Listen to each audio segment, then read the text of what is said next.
Welcome to Papa's Workshop. Today I decided to make a right angle squaring jig.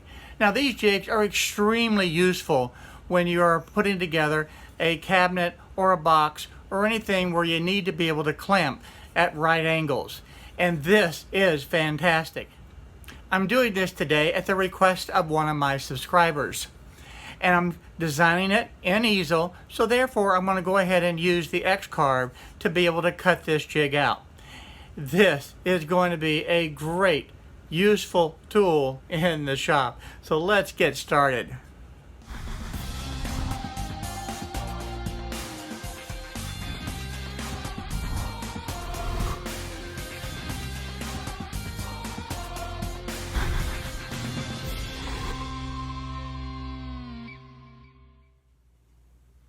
Before we get started on today's video, I need to ask a big favor. Recently, YouTube has changed their algorithms and it's making it increasingly difficult to be able to get my message out to all the people that are interested. So please, I need your help to like this video and to subscribe to the channel. By doing so, it will help trigger those algorithms and make it where this channel is recommended to more and more people. Now, let's get back to today's project.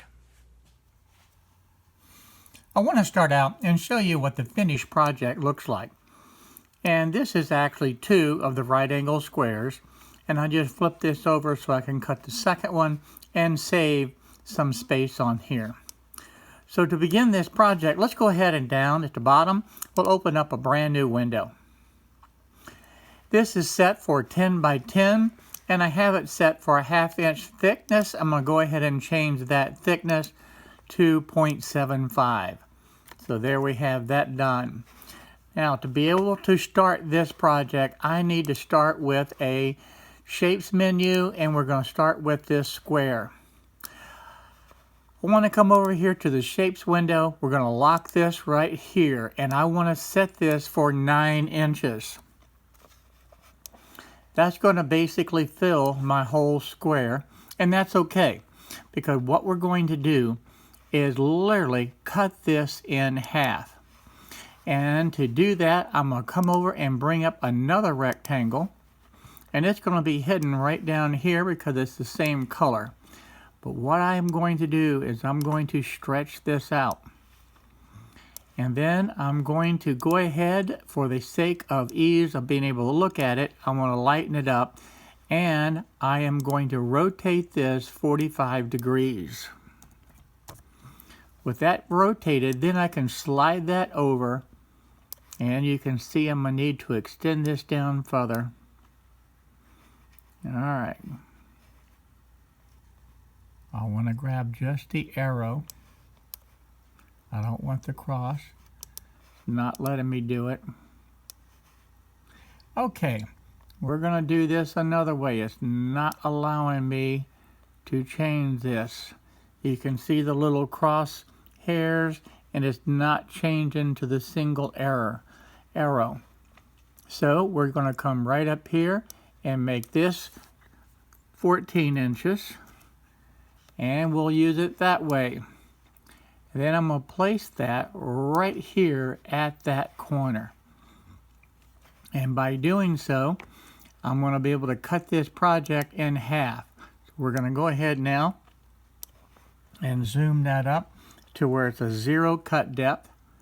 And I can expand this now and cover the portion that I'm not interested in right now. Let's do this. Let's go ahead and combine this. We're going to come to the edit menu. We're going to hit combine. And I now have a triangle. Now I switch back over, and I want to be able to put in this little corner right down here. I want to be able to cut that off. And I want to be able to put in a 2-inch circle in there. So let's go back over to the other workpiece. Let's go to the shapes menu. We'll grab the circle to begin with. We already have that at 2 inches. That's how it comes in. So we'll just bring that right down here. Now I want to be able to get the coordinates exact. I want to be able to come 2 inches off of each side. And to do that, I'm going to come right back over here to shape, and I'm going to select the center point. That's the center point of this circle, and I'm going to go ahead and select and put 2 inches in. Now that's positioned exactly where it needs to be, and of course I want the cut depth to be 0. So now we have the 2 components. Let's cut off this corner now, and to do that we're going to grab the shapes menu, we're going to grab a rectangle, and we're going to rotate this rectangle 45 degrees. And again, to make it easier for you guys to see what I'm doing, I'm just going to lighten that all the way up to a 0 cut depth. And I'm going to slide that right into this point. I think that looks real good right there. And we have that part done. Now then, let's just go ahead and combine this again. You can combine a project multiple times. That's not a problem at all. And now you see this portion. So what's left? Let's go back to the original, and you see these notches right here. I want to be able to put those 2 notches in. So back over to the project, to the shapes menu. We're going to need the rectangle again, and we're going to need actually 2 of them. So I'm going to hit Controls. I'm going to use 2 of these. So I'm going to hit Control C and Control V. So now I have 2. So where are we going to place them? First thing, let's lighten it up so we can see a difference in the color. We'll just make that all the way white so that it'll have a 0 cut depth. And I want to bring this over. And let's see exactly where this is currently, because this is set up on the left side, and we're going to move this over on the y-axis to 0.5 of an inch for right now, and the same thing on the x-axis. Now I can actually place this exactly where I want it. If this is going to be 1 inch over, and I'm going to keep this on the left side, that's at the 1/2 inch. So I need to be able to have this set up. Oops. At the 1 inch. Now we'll set that up at, Alright, to be able to set this up at a 1 inch increment, or 1.5 inches, I need to have this set at the 2. So let's set this at the 2 inch point. And then how about on the y-axis? How far down do I want to come? I think that would be a good distance right there to the 6. So we're going to set my x-axis at 2, and we'll set the y-axis at 6. That notch is now in place. We'll do the same thing for the other one now. We're going to change the depth of the cut. I'm going to bring that up to 0, and we're going to set this up exactly the same way. We want this to be 1.5 inches in, and that means it's going to be sitting on the 2 inch line, and of course this one will be sitting on the 6.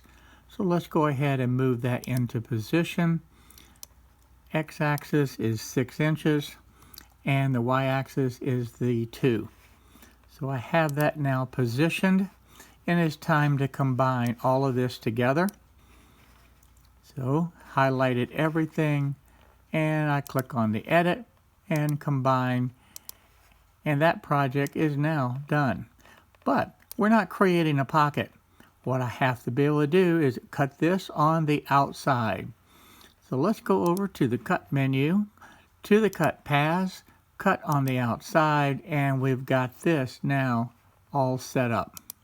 The next step is just to be able to make a copy of this. So I'm going to hit Control C and Control V. From there, I want to be able to fit it into this other area. So all we need to be able to do is rotate this 180 degrees and then slide it into position. Put that right down in here. Of course, we need to take this other part and move it down closer to this point. And that will allow me the extra room that I need to bring that into my position. And that's just how easy it is to be able to use the combine function and be able to make really any shaped type of project that you want. The last step that I want to be able to do is just go ahead and make sure that this is going to cut all the way through my plywood, and we're going to bring that depth down to the 0.75, and again, I'm not using the tabs. So there you have the project all done and ready to carve. Now I'm going to share this on the Inventables project page, and it's going to be labeled as a right angle squaring jig. And I'll put a link in the description below so that you'll be able to download this and cut out your own. Now I do want to point out, if you want to change the thickness of the material, you need to do so. And you can do it right up here by changing this from the 0.75 to whatever the thickness is of your material. This is all ready to cut out. I have it on a machine where I can cut out 2 of them at one time. Now I'm going to be cutting this on 3/4 inch plywood, and I have this set right now at the 1/2 inch. So I'm going to go ahead and change this now to 1/2 inch plywood. Change it right here. And now that's set for a 3/4 inch piece of plywood.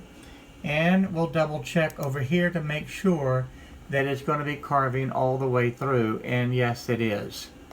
So we're ready to be able to carve. Now in checking the scrap piece of wood that I have, it's only 9 inches wide, so I had to reposition so that I was within the 9 inches, and now I am.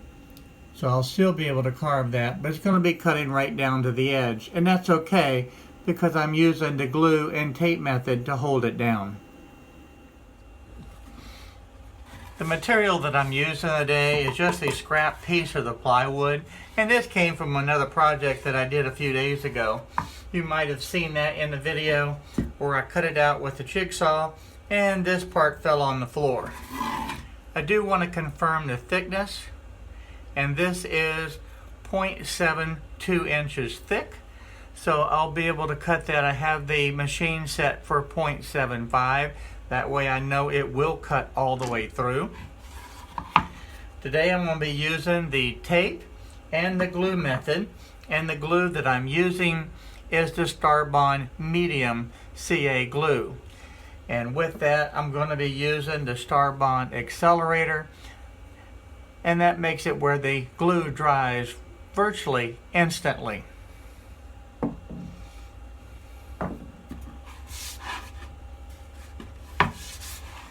So the first thing, I'm just going to go ahead and take some tape and put that right there. And I'm going to put another piece of tape at the top.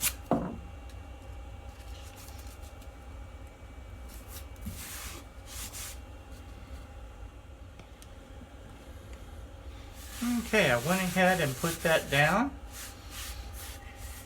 Pushed it in place, and it's now ready to go. It's nice and solid. We get everything put away and we'll be ready to carve.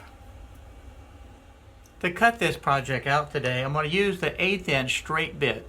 And the reason that I'm using this one is because it's long enough to be able to go all the way through this 3/4 inch plywood. Now for this project today, I'm going to use the bottom left corner as my XY home position. And that's the same position that I have oriented here, and the project is going to be sitting in this area. And you can see how it's going to cut over here in this preview. And the 2 things that I have to be concerned about are these 2 circles, because they will be cut loose. But the glue should hold that just fine. Now it's time to go ahead and move the machine over so that we can get this ready to start carving.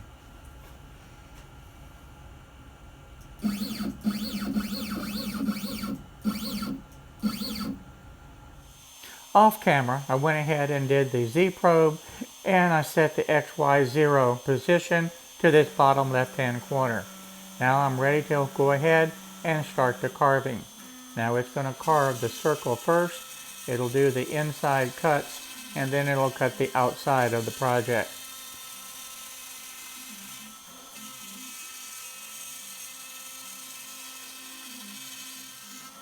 Once the CNC machine finishes cutting the circle, then it's going to move and go over and start cutting the outside of this project. Now it's important to note that the glue and the tape method held perfectly. This circle did not move at all. That's one of the advantages of having the ability to use the glue and tape method with this Starbond glue. It works fantastic. You don't have to worry about parts and pieces sliding around and moving, and you don't have to worry about clamps being in the way that might get hit by the CNC machine. So I think this is a perfect alternative to using the clamps. I really like the glue and tape method. So if you've never tried this method of hold down, I would strongly recommend it. It really does work good. Tape and glue works fantastic. Now the other thing that I want to point out to you is that this started out at 40 inches a minute, and it was going to take about 25 to almost 30 minutes to carve.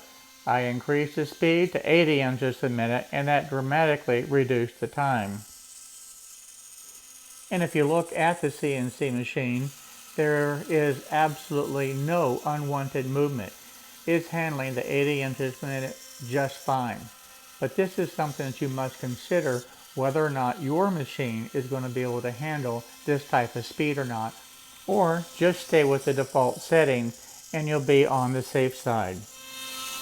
Now once it completes this first jig, then it's going to go ahead and pull up and move over and cut the circle. Again, typically what it will do is cut the innermost parts first. In this case, the circle. Once it completes that, then it will move to the outside edge and it will cut those parts. In this case, it's just one perimeter and it will cut all the way around that. This is really a very simple part to be able to cut out. Now I'm cutting at a very shallow depth at 0.06 of an inch. I actually could have changed that and actually been a little bit more aggressive, but this is working just fine. And before somebody mentions this in the comment, yes, you could cut this out with a jigsaw if you do not have a CNC machine. But you do get a lot more accurate cuts, if I do say so myself, using the CNC machine. And quite frankly, I think it's more fun to be able to use a CNC machine. I like designing the different parts and then see that project come to life and become a reality. That's very rewarding to me, and I really enjoy it, and I hope you guys do too. And once it completes cutting all the way through, then it's just going to come back to that home position and stop. Now this is all finished now, and it looks great. This will just slip out. You can grab this.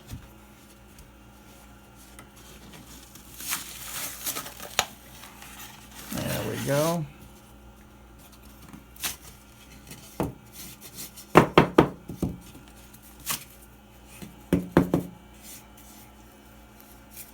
All right, let me get all the sawdust off of this, clean it up, and I'll show you what it looks like. We got a little bit of the tape that got on there, but that just comes right off.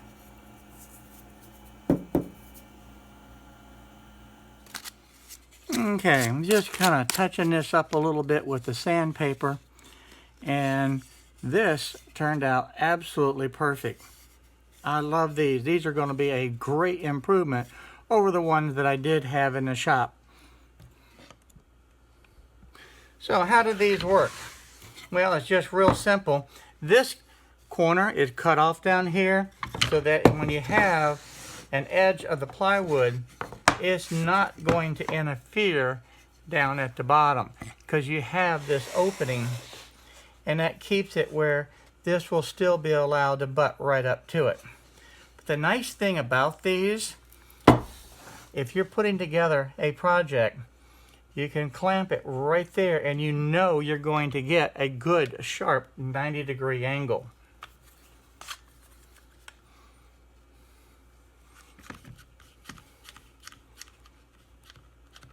So that clamps right onto that point, and then I can do the same thing over here on this side.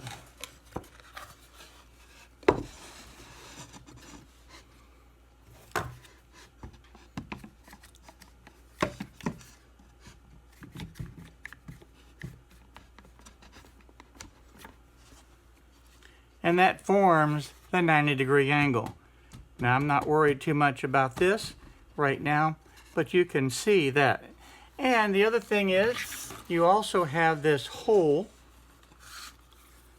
that you can use to clamp in any direction that you want.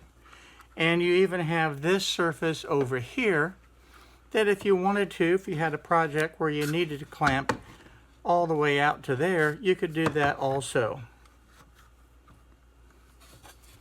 So that gives a very multiple corner clamp that works fantastic. You may ask, what did I use before?